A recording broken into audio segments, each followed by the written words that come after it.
to Pursue the Pull, the podcast that is geared towards helping people who are looking for a career change and for those who want to pursue their dreams and start their own business. Now, I have a little bit of a different interview for you today. I have an amazing guest, and her name is Katie Nelson, and she's the founder and CEO of Sales Uprising. So first of all, I just want to thank you for joining us. You know, Stacey, I'm so grateful to be here. I really appreciate the opportunity to give your audience the good stuff. Oh, I can't wait. And there's a lot of good stuff coming. So before we go into the questions, I'm just going to tell the audience a little bit about you. So you are the founder and CEO of Sales Uprising, and you have built your business around this message. Cashflow is oxygen. I love that. Now, you are committed to bringing the fun back into sales and helping your clients grow their small businesses into six-figure plus big league players.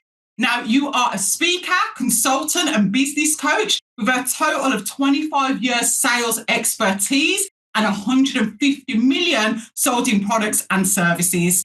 Now, you believe that entrepreneurs and micro businesses can harness their profit-making potential to maximize their revenue, known as the sales catalyst. Now, you have worked with hundreds of entrepreneurs to transform their companies from ideas to thriving businesses, and you are adamant that any entrepreneur can sell his or her knowledge, gifts, and passions to the world.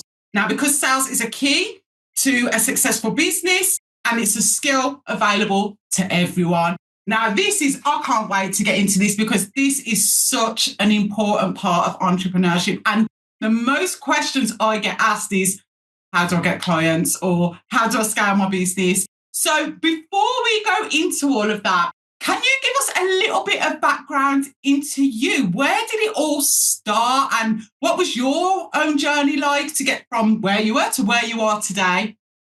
Fair. So, when I started this business, to give your audience a hint, Stacey does an amazing job of prepping her people. So in the questions that you had said, hey, we're going to talk about these kinds of things. One of the questions is, so what did you do before you started your business? Well, before this business, I owned another business. So I was thinking about that. And then before that business, I owned another business. So this is my third business. Wow.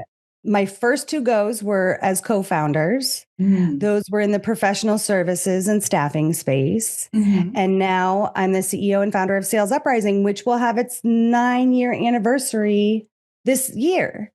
So how all of that got started is when I was 8 years old. So I did the Simon Sinek why exercise. If no one's ever heard of it, go to YouTube. It's everywhere. It's most famous TED Talk. So I dug in and I was like, why am I here? Why is this what I'm going to do? What is going on in my life? Why? Yeah. And, it all started, both the parents that I grew up with in my house own their own businesses. And I saw this is in the 80s, people. So this is not like hashtags CEOs rock. There was no sexy marketing around owning your own business in the 80s. Yeah. So I knew how hard it was. I would not have put money on the fact that I would ever own my own business, much less 3 of them. I went into sales, I think, because what I thought was, you know what my people need? They just need good salespeople. Because if they had more money, they wouldn't have any worries. My parents wouldn't be worried if their businesses were making more money. Yeah. That's what I thought as a kid. So that's how I got into sales. So did you ever work for a company, maybe doing sales for a company, or did you go kind of straight into entrepreneurship? How did that journey look? I love that you think that I am so young that I just went straight into business ownership. Thank you. I have worked for many companies. So I went to work when I was 15 and a half. Okay.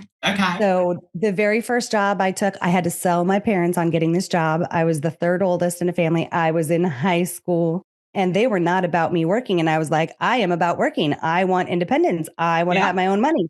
I will get good grades. I will do all the things. And so I went to work in a call center, which is where you're selling people stuff that you never see. Mm-hmm. You're only on the phone with them. Yeah. And there is nothing like the skills you can pick up in selling over the phone. I know people don't like to do it. I know cold calling is quote unquote dead. But I got to be honest, you guys, if you just gave yourself like a week of time to be brave enough to just call people, your target client, and start conversations with them, you would learn so much and be so much further along in 1 week than all of the SEO and, reels and all of those things combined. So that's how I got started. And I've worked for huge companies. I've worked for a 12.8 at the time, Yeah. $1 billion privately held company. And I've worked for a ton of smalls. I worked for Club Med back in the day. I was an inside sales rep for Club Med, got to take the fam on vacations. So yeah, I've sold a lot of things in my life. Never insurance. I never sold insurance. Okay. And where did the switch come when it came to, okay, you're working for these companies, now it's time to do something on your own. And what was that transition like? It was like I tripped and fell into a really deep Grand Canyon.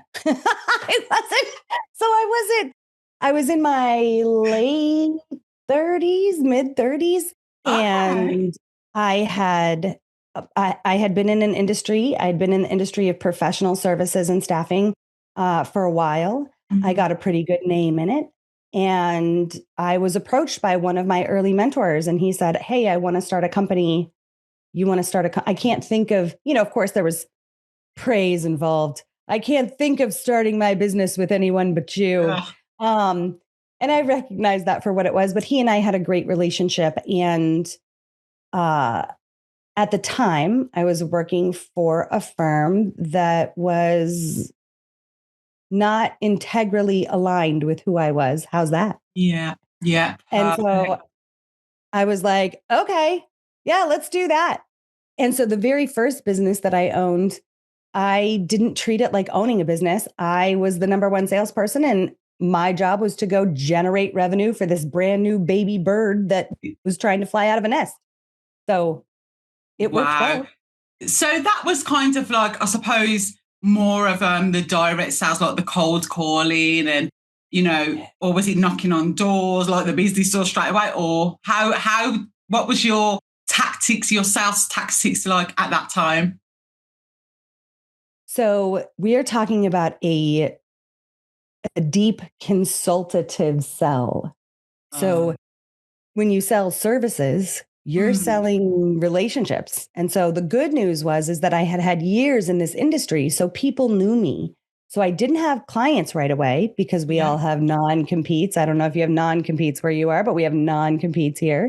So I had to go transition the relationships that I had into peripheral relationships in an effort to generate revenue quickly. And all of that is relationship development and being able to clearly communicate your expertise and that you'll solve problems fast. Okay, so this is how you got the clients in that business. And then what happened with that business? Is that still around, or? I love that you asked that question. Heck, no, it's not still around. Although I do wish it was. My very first baby, we got it up and running to over 6 figures in the first 12 months. And then our client's big client, which would be the government of the United States, just turned off the money faucets for a minute, right? So this was your first sequestration or continuing resolution, if you know anything about US politics and government. And so everything just kind of in one day, poof, dried up. So we had the ability to decide, do we want to keep at it? Do we have enough reserves to wait this out? Do we have the energy and the wherewithal and the interest in going into a different target market with the same services? Or what do we do? So how that worked for me was that actually transitioned into another business that looked the same, but had different things going for it. And I grew that business to a $6 million run rate in under 3 years. Wow. And was this with the same founder, the same person? Nope. It was through a different relationship. So I had known a guy in the industry. He had just started a brand new firm. He was trying to get it up and running. And he called me and said, "Hey, What do you want to do? You want to come over here? Let's do this together. So I said, all right. So, okay, so this second company, so did you require a lot of investment to have to get this company started and off the ground? It was would we call it a startup? So at the time I came on board, no, because they had acquired contracts prior to my being there. So they'd had wildly flat growth to just keep things going, right? I think they had one contract. Yeah. And so when I came on board, it was my job to be the sales catalyst and like start acquiring new clients and new contracts for us to service. And so that's how that happened. So I didn't have any investment in the beginning. In the second year, because when you're trying to grow at such a rapid rate, especially in that industry and with that business model, there are peaks and valleys of cash flow. So for example, if you have a government client that pays in 180 days, but you have staff that you have to pay weekly or biweekly, you're going to have some mismatched numbers. So you've got to have some carryover. So there was investment into that company. Okay. And so when you got into this company, the plan was obvious to grow it really quickly. So what was your strategy to do that? And what did you initially start focusing on? I initially focused on, you're going to hear this a lot, Stacey. I can't say it enough. Literally going back to my people saying, hey, this is what's happened. You know what's going on in the industry. Who needs what and where can I help? And having as many, like the epitome of hustle culture is what it looks like to start a business. Now, if it doesn't look like that for you, congratulations. I don't have any idea what it looks like to not start a business. I've started 3 businesses now. Yeah. Right. I have no idea what it looks like without hustle. Now that hustle is a season. It's not your entire lifetime or life cycle of the business, but to get things up and running, your business needs cash flow to live. Like a business doesn't exist until a dollar exchanges hands. So your whole focus when you first get started, regardless of anything else, is to go acquire clients. Yeah. So it's not to have a website. I know that sounds so antithetical in like the day and age of digital everything, but it really isn't. You can have a static webpage that has your company name on it and just go acquire clients. Yeah. So there's obviously, I mean, I've got so many questions, but the first one is, so when you that happened with the first business, and obviously that ended, and then you went into the second business. Didn't you have what were the negative thoughts that you probably had at that time? Did you ever think, oh, you know what, I'm just going to get a job? Or how did you get that kind of motivation to go for the second business? Because a lot of people, they go through it, fail, and then they're like, I'm not doing this anymore. Did you have how was that for you? So a ton of us have, right? So a ton of us fail. It's one of the reasons why I do what I do. Yeah. The failure rate of solopreneurs and micro businesses is huge, and I always say, like, if my legacy is to change the statistics of small business failure by 1%, I will have lived a good life. Yeah. So how did that look for me? I had confidence. So at that time, I had had over, almost a decade of experience in that industry. I knew amazing humans and we did amazing work together. So it wasn't so much, yes, there's always fear, because when you're starting a business or starting something new, even if it's a career change, there's new. Like, so your brain immediately is like, but what about this? And if this and how that, and none of that matters. Like at the end of the day, that isn't the important part of the conversation we should be having with ourselves. It's, do you feel qualified? Does this work excite you? Do you believe you can do this? Then let everything else go. And so that kind of was what it looked like for me. Okay. So and there was no thought in your mind at that time, it's just going to be easier for me to go and get a job. It was still, no, I'm going to be an entrepreneur. I don't know if your people can see my face, but I'm pretty sure I'm like, what are you talking about? Easier to go get a job. What? Like, no, why would that be the easy thing? Like now I have to fit my hopes, dreams, and goals into somebody else's culture and way of Oh, thinking and what their goals are. And why is that easier? oh, I love how you've come back with that. It's Well, true. it is true. When you're an employee, your job, you get paid to adopt everything that the company puts forward. Yeah, And like, that's my job. That's how I'm going to be able to do my job the best, whatever yeah, that looks like, to eat, sleep, and breathe the company vision, mission, and values, and believe in what they're trying to put forward into the world and the solutions they're looking to provide. That's literally my job. I get paid to do that. yeah, Now, yeah. so at the time I've started any of my businesses, that's never been the easier thought. So when it comes to sales, and I really want to go into this because there's a lot of people that struggle with even just picking up the phone. They find it really scary. And, I've found as well, I find it easier to sell to people that I don't know rather than people that I do know. So, And have you been able to hold on? Have you been able to figure out why it's that way for you? no, I haven't. It's so weird. So it's not weird. Like What is it? it's not weird at all. So when you're talking to someone that you don't know, there's no expectations. They don't know who you Yeah. are. They're not judging you in your mind with your perception, right? Just how you think about it. They're not judging you based on what they Mm, think of you.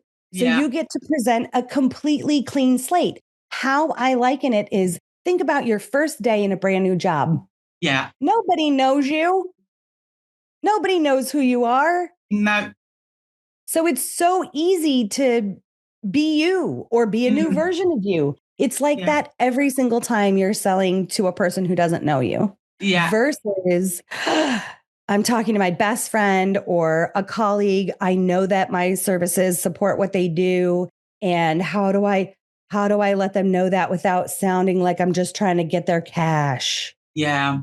What a bunch of hooey, but that's what we think.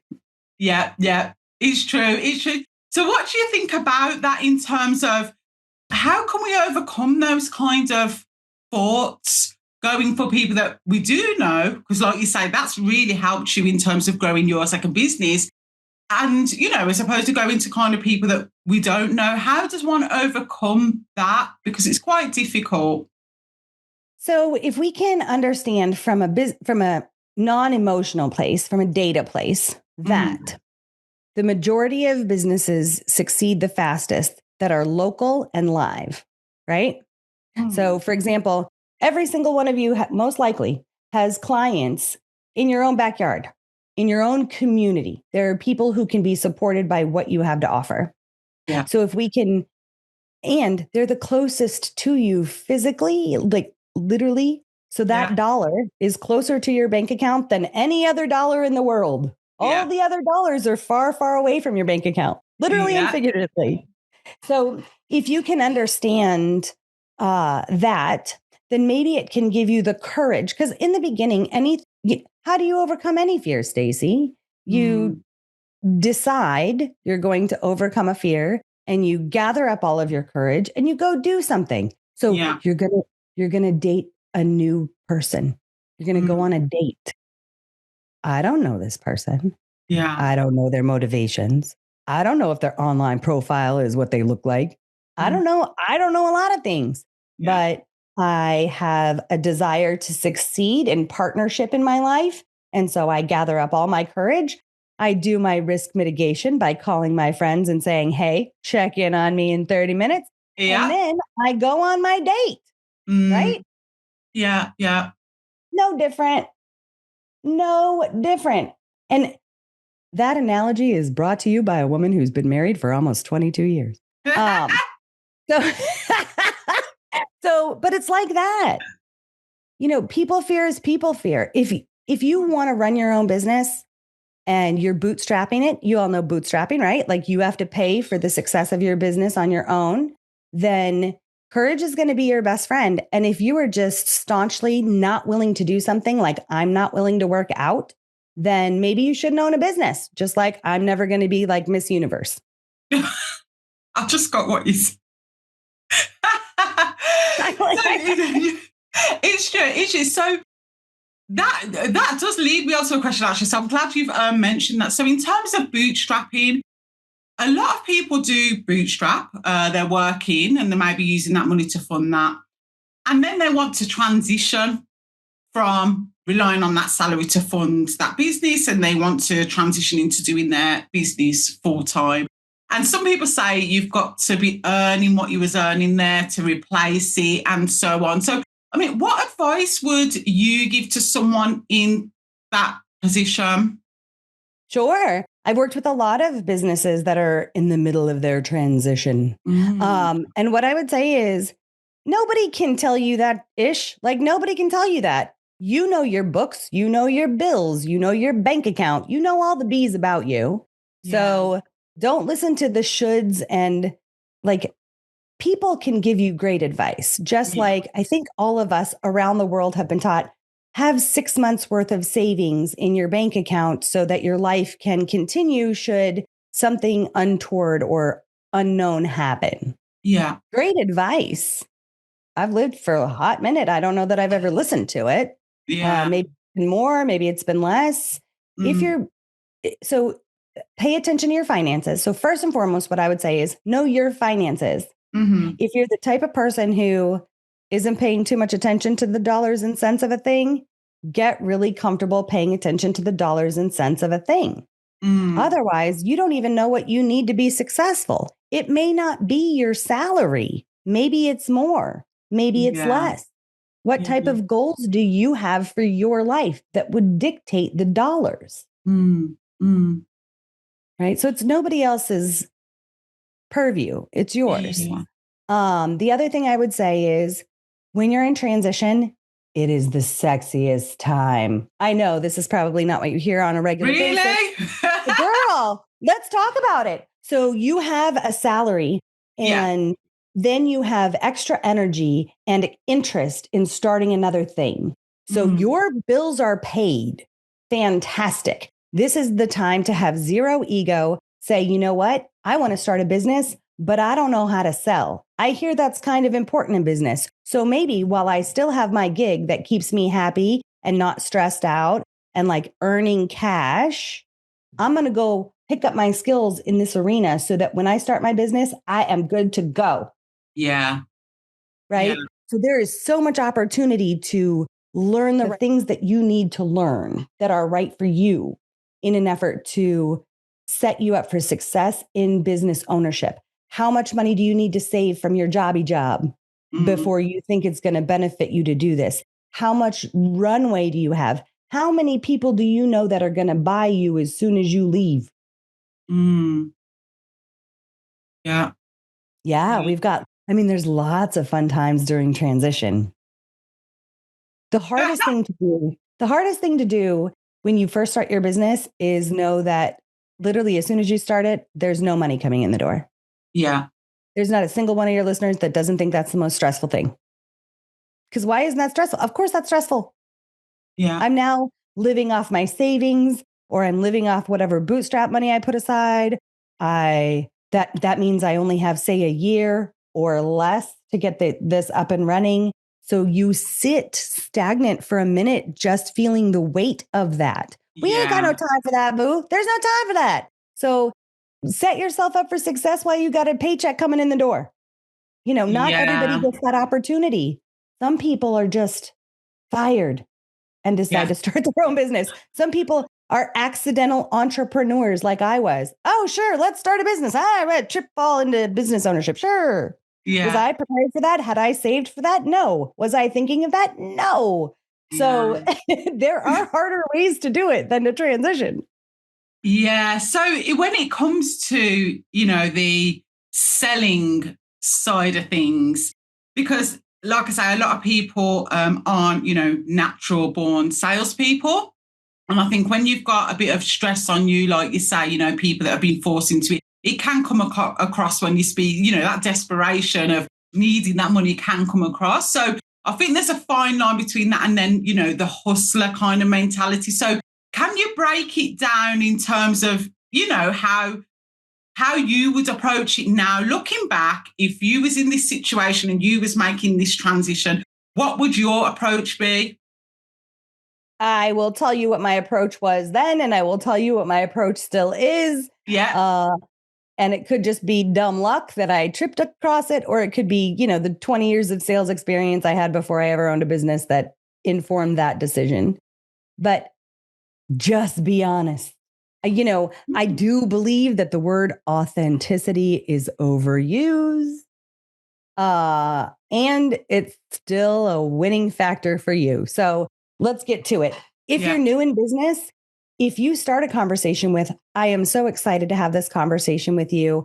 I've done this type of work for years, but I've literally just gone out on my own. So I'm really excited at the potential of being able to serve you in this way and provide you the results that you're looking for. One, any nerves that you have that could have sounded like you are desperate for the deal no longer sound desperate, do they? Yeah. Yeah. If you wait to put all of that at the end, or you're not comfortable with saying, I'm new to business ownership, not I'm new to the thing I'm doing. Let's be clear. We all have experience and we go into business. Who do you know that's like, you know what? I just discovered this brand new thing that I just started a week ago. I think I'm going to start a business. Nobody does that. That's not anybody's story. Yeah. So that I know. So you've already got the expertise. So if you wait till the end, or if you don't choose to share where you are in your journey up front, it starts to feel desperate, doesn't it? Like, because it's all in your brains. Your little mind gremlins are saying, but you need this deal. This is the only person in front of you at this moment. What if you don't get this money? You should get this money. You're in business. You're supposed to do this, land that deal, all this horrible, angry stuff that should never be the case. Like, I haven't talked to myself like that since I was a teenager.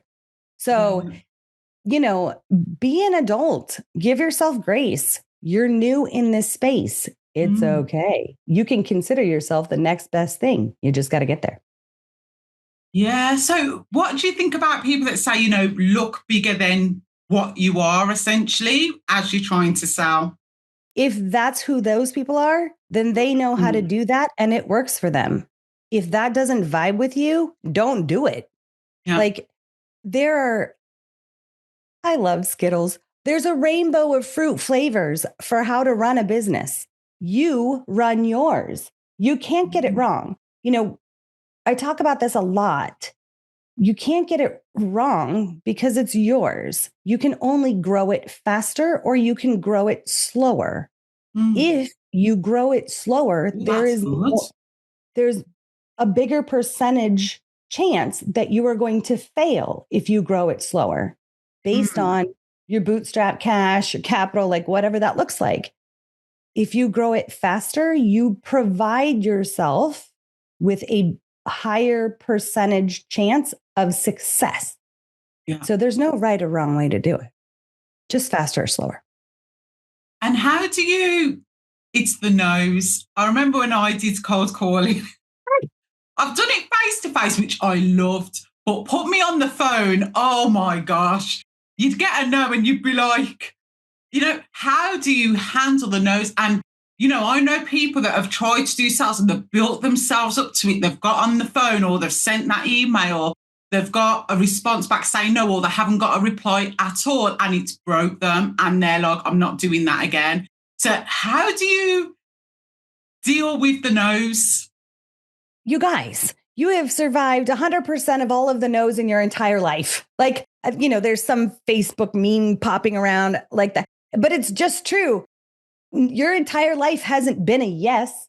As a matter of fact, I'd like you to do a creative exercise and think about what your life would look like if you had. Is that the life that you want? So if the majority of us can say every experience is a learning experience, your no's are, because they're so impactful to you potentially emotionally, this is the place where you get to dig in. Somebody has said no to you. My first question is, oh, really? Why? Because I did something wrong. If they're a no, then even though I thought this was going to be the sexiest partnership since whatever, since Kurt and Goldie, then I did it wrong. I didn't use the right words to communicate the solution that they would receive. I didn't listen to them when they were talking about their problem. I missed something. So while I have that person in front of me, I'm going to say, oh my goodness, if you wouldn't mind, I'd really like to know where I went wrong in this relationship, because I was really looking forward to providing you with these results. So are you down to tell me what I did? And then when you start listening to listen and absorb, not listening to try and sell them again. Yeah. And you hear where you did it wrong, it's fixable. And so instead of saying, oh, I'm never going to do that again, I'm so heartbroken, I'm never going to do that again, you literally have a path forward to say, oh, I know where I can improve. I know where I can get better. Thank you so much. And then, of course, because a relationship is a relationship, you get to say, is it okay if I follow up with you in a month or two? I would love to hear how it's going with you. So it's not a dead relationship. It was just a flow of the moment. Yeah. And that brings me on to like the next part of that. So you've got the fact that you can speak to them, and, you've got the ability to be able to be in front of them, maybe to present. Then it comes to the closing, the sale, and asking for the business. This is another thing that a lot of people struggle with. So do you have any advice on this? Because this is a big area as well. Sure. So do I have any advice? People pay me a lot of money for this, Stacey. No, I'm joking. Okay. So here's the thing, the you guys. Audience. Right? So here's the thing. Your sale doesn't happen when you ask for the business, but it won't happen if you don't ask for the business. So what I mean by that is, throughout the entirety of the beginning of the relationship that you're creating with this prospect is when the deal happens. Through the way that you communicate, that you know their problem, which means you have to find out their problem. Yeah. Right? The questions that you ask that let them know your ish, like your stuff. So they know that you're qualified and an expert. Your carriage, I think that's an old-fashioned way to say, like, the way you own your space, right? How you present yourself. Yeah. That communicates. Don't forget, you guys, I know that you love typing on your computers and everything, but what's the percentage of communication that happens non-verbally? Go look it up. You'll die. Because that's the thing. Humans take our cues from everything. Not imagine how much you miss in a two-dimensional space. Yeah. So dig in, start humaning, and you will get none of the deals that you don't ask for. What is that saying? I forget. If you don't ask, you don't get. Closed mouths don't get fed. Not only that, but you're the expert. So by my way of thinking, it's wildly rude if you have generated a relationship with someone all the way up to the end of the thing. Now they're super excited at the potential of working with you, and you just never ask for the business. Is it their job to run after you with their credit card or their cash or their checkbook and be like, no, Stacey, come back. I want to work with you. Like, if we aren't brave enough to provide them with literally the walkway to get to the solution that we're providing them, how rude. So you're the expert. They don't know. Your job is to soothe them, placate them, let them know you've got them, boo. Like, you understand their challenges. You get it. And you can't do that if you just let them sit there flailing, going, you just told me you were my answer and you didn't ask me. Now I wonder if you want to work with me. Now I wonder if our relationship is even real. Yeah. It's not about you. No offense, business owner. No offense. You can say that your logo is about you, or your colors are about you, or whatever you think is about you. Or you can think that being you is the most important thing about your business. And I am here to tell you that when you first get started, it's not. it's a part of the equation. Yeah. And you absolutely need to know who you are, how you move, own all of that. But at the end of the day, if we can say a business doesn't exist until a dollar is exchanged, it's also about them. Yeah. And how do you, so like, okay, for entrepreneurs that are just starting out, one of the things that we do as at the beginning is sometimes we bring down our price because we think, we should go in lower and then we can, eventually increase that. Is that a normal tactic, or is that just something that people have said, no? Well, the world over, that's what people assume. Yeah. Yeah. Right. The world over. And there's a good reason for it.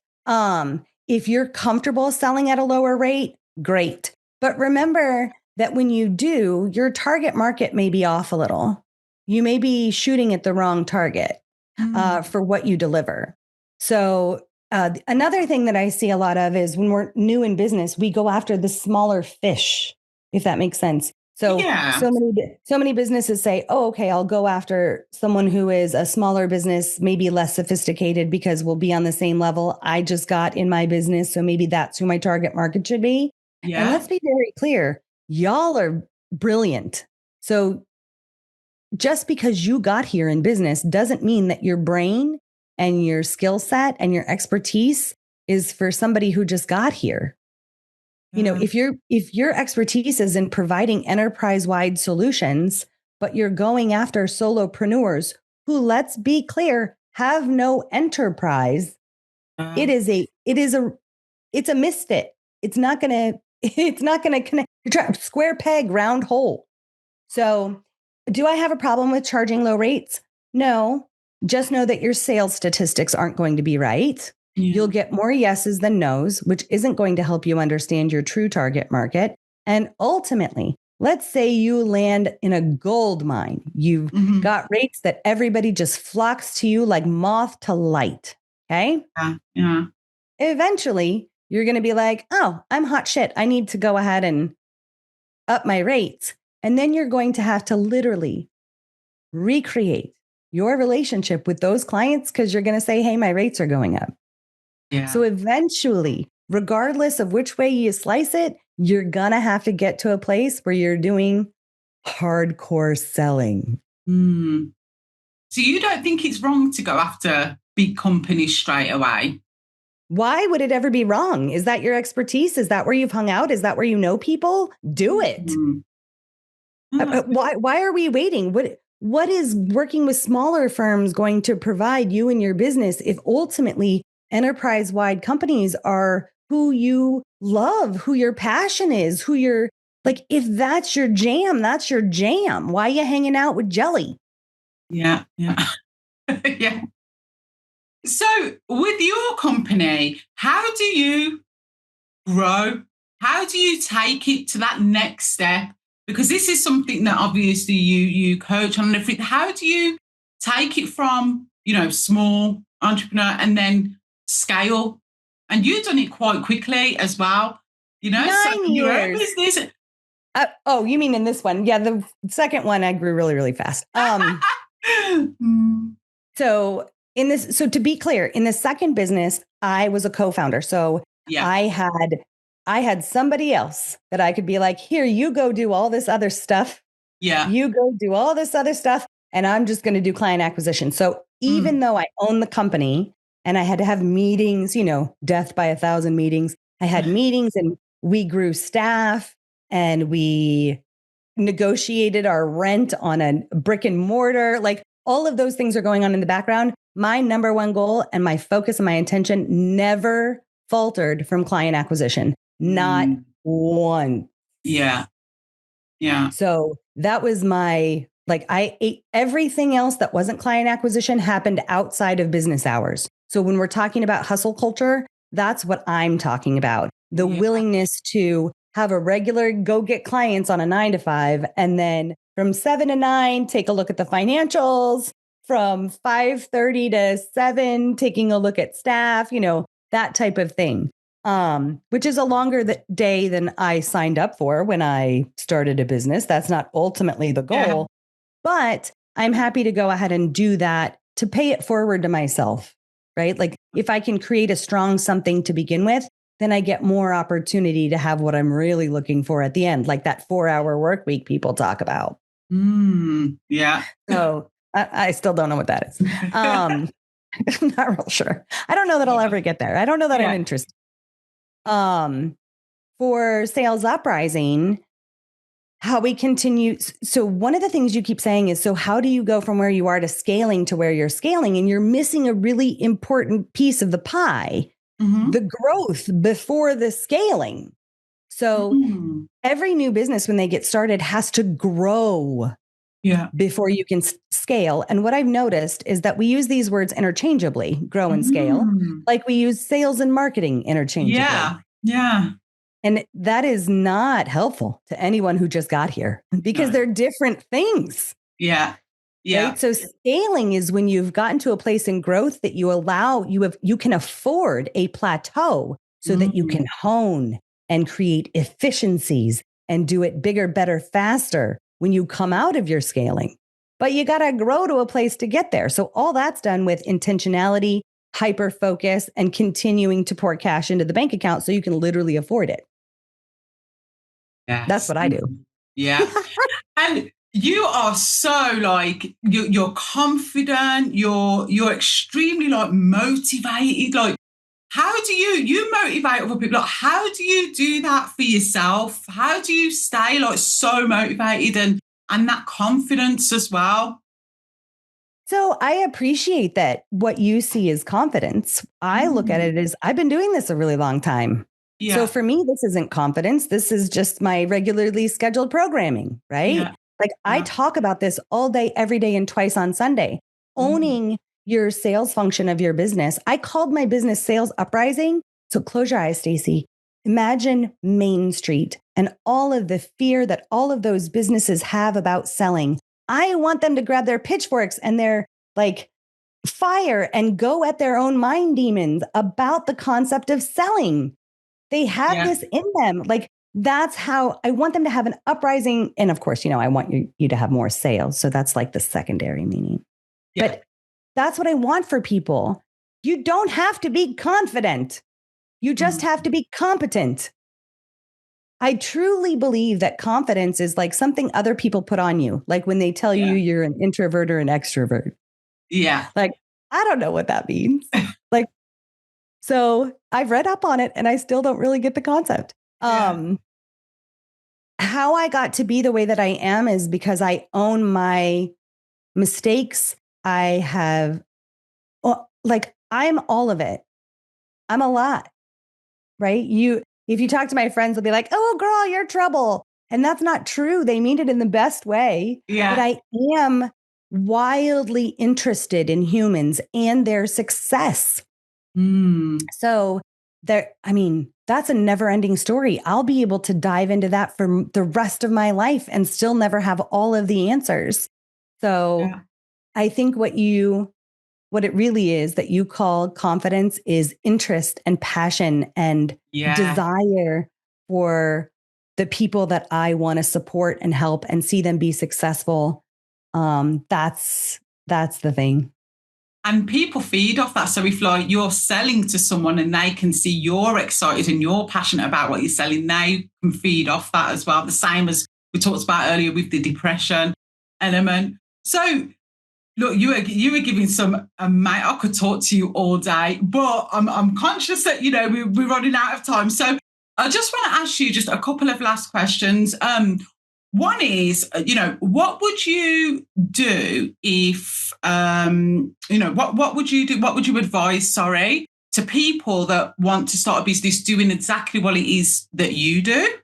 And then just people that want to start a business in general that have this fear, this self-doubt, and they're scared of approaching clients or just don't know how. So a bit of a two-part question, what it is that you do, and then, in general. As a business and sales coach, how I came to be this way is because of my business and sales acumen. Yeah. So I would never buy a business coach that didn't own a business before their business coaching business. Say that 5 times real fast, right? So if if you're a CEO of a corporation, but that corporation isn't your business, you still don't understand what it looks like to actually own your own thing. So if I'm qualifying for business coaches, what I'm looking for is you've owned a business, you've started a business, you've done it successfully. Maybe you've had some failures too. Like, it's okay. I'm not worried about the failures. You're still here doing your due. Yeah. And to have a wild expertise, right? When making the decision to become a business coach or like a sales trainer, over the course of my sales career, I've done many sales trainings. Companies like to give their own spin on sales training and all of that. And the reason why I went the business route is because sales and the success of business are so closely intertwined, especially in the beginning, but mostly all the way through. So if you're looking to become a business coach, own a business. Yeah. Yeah. But do that first. Like, where did your expertise come from? Just because you got an MBA, that teaches you the business administration pieces of owning a business, not the mental hurdles that I, as the only person who's running this gig, have to go through, the mental gymnastics, the loneliness. You don't know anything about that. So that's what I would say about becoming a business coach. I also got a certification specifically to help startups. Yeah.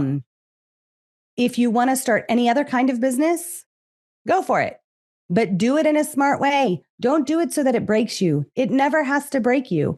For those of us who believe in ourselves so much that we would take the risk of not being able to pay our bills because we believe that we have something to give to people, do your due diligence.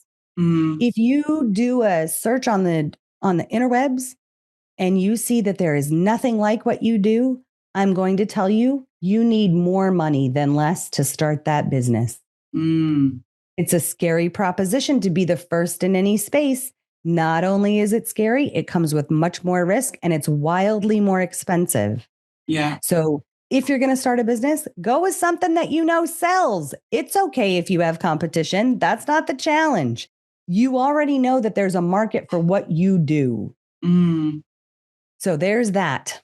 Try not to let people should on you. Shoulding is a dirty business. What you will notice as soon as you say you're going to start a business is everybody has an opinion for you, regardless of whether or not they've ever owned a business. Your friends will tell you what you should do. Oh, you're so good at party planning. You should become a party planner. You may not know anything about party planning on an executive level or a business level. You may not like it. That may just be how you fell into this friend group. Like, don't listen to the shoulds. Listen to you. Start honing your own intuition about who you are and what you want to provide to the world and see if you can do that. Right? That's the winning start. And the fear and self-doubt, like you have that all day, every day. Like, you're never going to get rid of that, you guys. The fear, you've lived your whole life being fearful and living anyway. Go with that. I'm fearful. Y'all are gonna listen to this. You're gonna be like, who is this crazy American girl? And blah, blah, blah. And like, I don't know.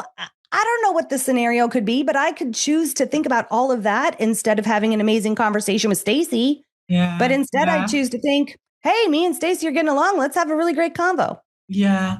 That is incredible. Look, you have been amazing. And you do these, do you do any workshops online or is it? So I do them periodically. So how you would know is you'll see them on LinkedIn.